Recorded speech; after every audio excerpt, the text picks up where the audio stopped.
इतकी वरती आली आहे की ज्या मार्काला मुंबईमध्ये मिळणार होतं त्या मार्काला महाराष्ट्रामध्ये मिळणार पण खूप कठीण आहे। एक सेंटर के एक रूम के 8 बच्चों को 720 मार्क्स आते हैं।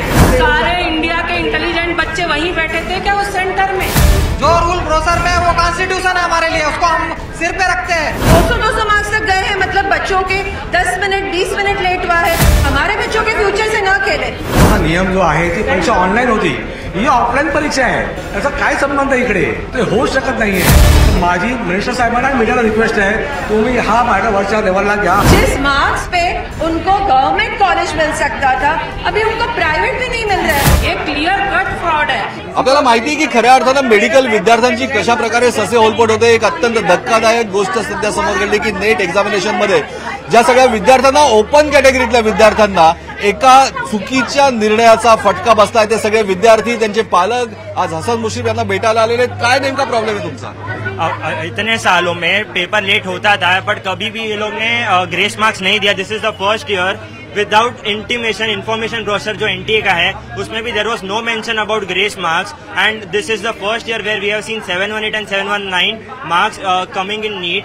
और हर साल जो 2 या 3 लोग 720 और 720 आते थे, ये साल it's record breaking 67 which was not imaginable and unexpectable. म्हणजे अनेक विद्यार्थ्यांना अशा प्रकारे मार्क दिलेले, खिरापत दिल्यासारखे मार्क दिलेले। यस, बहुत सारे बच्चों को ग्रेस मार्क्स मिले हैं बिकॉज एनटीए की गलती थी कि पेपर लेट स्टार्ट हुआ। अगर एनटीए की गलती है पेपर लेट स्टार्ट हुआ, हाँ कैसे उन्होंने ये डिसाइड किया कि इस बच्चे को इतना ग्रेस मार्क्स 200 मार्क्स तक गए हैं, मतलब बच्चों के 10 मिनट 20 मिनट लेट हुआ है, तो हमारे बच्चे क्यों भुगते? वो एनटीए का प्रॉब्लम है, वो अपने तरीके से उनको सॉल्व करें। हमारे बच्चों के फ्यूचर से ना खेले। हमारे बच्चे रात दिन पढ़ के मार्क्स लाए हैं, जितने भी मार्क्स आए दे वेल डिजर्विंग। एक तो ओपन कॅटेगरीमध्ये असलेल्या विद्यार्थ्यांना जागेसाठी प्रचंड संघर्ष करावा लागतो। मग अशा प्रकारे हा याकडे तुम्ही कसं बघतात? कारण मुश्रीफांशी बोलताना हा फ्रॉड आहे असं तुम्ही उल्लेख केला। फ्रॉड है क्योंकि हमारे बच्चे जिस मार्क्स पे उनको गवर्नमेंट कॉलेज मिल सकता था, अभी उनको प्राइवेट भी नहीं मिल रहा है। एंड प्लस हमारे पॉकेट पे है ये, इतने एक्स्ट्रा पैसे हमें देने हैं। क्यों? जो बच्चों ने मेहनत की उन्हें क्यों एक्स्ट्रा पैसे? बरोबर आहे, बरेच पालक सुद्धा आपल्या बरोबर आहे। देखिए सर, ये जो इन लोगों ने बोला है कि टाइम 1:30 से पेपर दिया गया, एनटीए के इतने स्ट्रिक्ट रूल है और प्रॉपर वो एक दिन पहले प्रॉपर गाइडलाइन देते हैं सारे सेंटर्स को। पहले तो ये बात ही डाइजेस्ट करना डिफिकल्ट है कि लेट पेपर मिला, इन केस मिला भी तो क्या गारंटी कि जो बच्चा अगर उस टाइम में जो क्वेश्चन म्हणजे जे उशिरा पेपर दिला गेला असं त्यांचं म्हणणं आहे, हा त्यांनी त्यांचा खोटा बचाव केलाय। वो गलत भी हो सकता है और दूसरा अगर वो सही भी हो सकता है, तो ब्रोशर में किधर है रूल की, उसके कारण एक्स्ट्रा मार्क्स दिए जाएंगे। जो रूल ब्रोशर में वो कॉन्स्टिट्यूशन है हमारे लिए, उसको हम सिर पे रखते हैं। एक क्वेश्चन गलत होने पे 1 मार्क कटेगा, उसको हम सिरोधार करके हम लोग रिजल्ट देंगे। उल्लेख नसताना सुद्धा दिलाय। काय सांगशील, किती तास अभ्यास केला, आणखीन काय वाटतात? मार्क्स तर खूप म्हणजे चांगले असूनही मेडिकलमध्ये ऍडमिशन हा एन्जॉय करूच नाही शकत, कारण रँक इतकी वरती आली आहे की ज्या मार्काला मुंबईमध्ये मिळणार होतं त्या मार्काला महाराष्ट्रामध्ये मिळणार पण खूप कठीण आहे।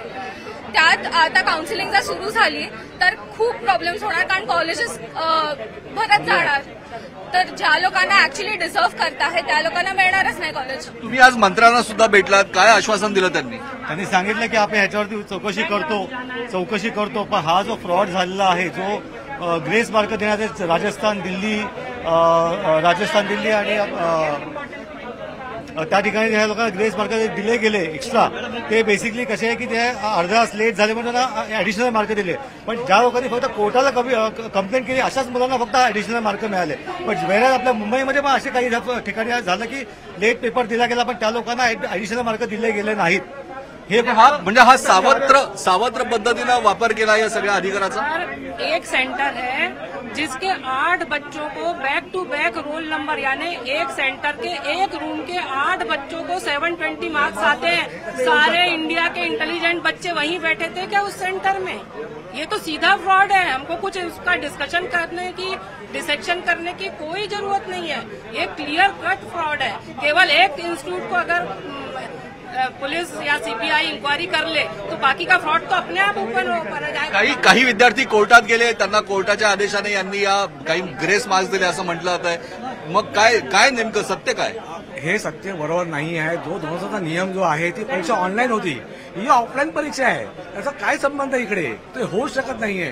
तर माझी मिनिस्टर साहेबांना आणि मीडियाला रिक्वेस्ट आहे, तुम्ही हा मॅटर वरच्या लेवलला घ्या. महाराष्ट्र अन्याय झालेला आहे. जो लास्ट टाइम तो कटअप 583 होता, गव्हर्नमेंट कॉलेजला मिळत होतो, तो आज 640 पण मिळत नाही आम्हाला.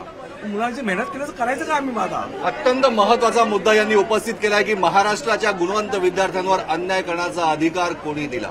जर तुम्ही ब्रोशरमध्ये जे सगळे नियम दिलेले आहेत, ज्या ब्रोशरमध्ये दिलेल्या नियमांना भगवद्गीता म्हणून परीक्षेचे सगळे विद्यार्थी अभ्यास करून त्यांचे पालक बघून जर का बघताय, तर मग अशा परिस्थितीमध्ये तुम्हीच केलेले नियम त्याचं उल्लंघन करण्याचा अधिकार तुम्हाला कोणी दिला? हायकोर्टानं सुद्धा याच्यात कानपिचक्या यापूर्वी सुद्धा दिल्या आहेत. जर खऱ्या अर्थानं परीक्षा घेणारं सरकार जर का विद्यार्थ्यांना न्याय देऊ शकत नसेल, तर त्या सरकारवर विश्वास का ठेवावा? गुणवंत विद्यार्थ्यांना आधार देण्याचं काम मायबाप सरकार करतं, मग या मायबाप सरकारने त्यांना वाऱ्यावर सोडण्याचा निर्णय का दिला? सगळेच मेडिकलचे गुणवंत विद्यार्थी महाराष्ट्राचे, त्यांचे पालक आज सगळे मंत्रालयाच्या समोर हसन मुश्रीफ वैद्यकीय शिक्षण मंत्री यांना भेटले. त्यांनी आश्वासन जरी दिलं असलं तरी हे आश्वासन राजकीय नेत्याचं आहे, राजकीय पक्षाचं आहे. तर या सगळ्या विषयामध्ये मुख्यमंत्री, उपमुख्यमंत्री आणि महाराष्ट्रातल्या सगळ्या तमाम राजकारण्यांनी लक्ष देऊन महाराष्ट्राच्या विद्यार्थ्यांवर होणाऱ्या अन्यायाला वाचा फोडावी आणि त्यांना न्याय द्यावा. माफक अपेक्षा आहे गुणवंत विद्यार्थ्यांची आणि त्यांच्या पालकांची. नाही जर असं केलं तर याच विद्यार्थ्यांच्या पालकांना प्रचंड मोठे पैसे देऊन आपल्या विद्यार्थ्यांचं भविष्य, गुणवंत विद्यार्थ्यांचं भविष्य घडवण्यासाठी सुद्धा अनावश्यक पैसे खर्च करावे लागणार आहेत. मग काय अर्थ आहे याच्यात? शिक्षण पद्धती जर ती विद्यार्थ्यांसाठी योग्य असेल तरच ती योग्य आहे. त्या ब्रोशरमध्ये असलेल्या सगळ्याच मुद्द्यांची तोडफोड नेट परीक्षा एक्झामिनेशन यांनीच केली आहे. हा आरोप गंभीर आहे, आवश्यकता आहे गांभीर्यानं घेण्याची. व्हिडिओ जर्नलिस्ट दिलीपचा प्रशांत बाग, न्यूज 18 लोकमत, मुंबई.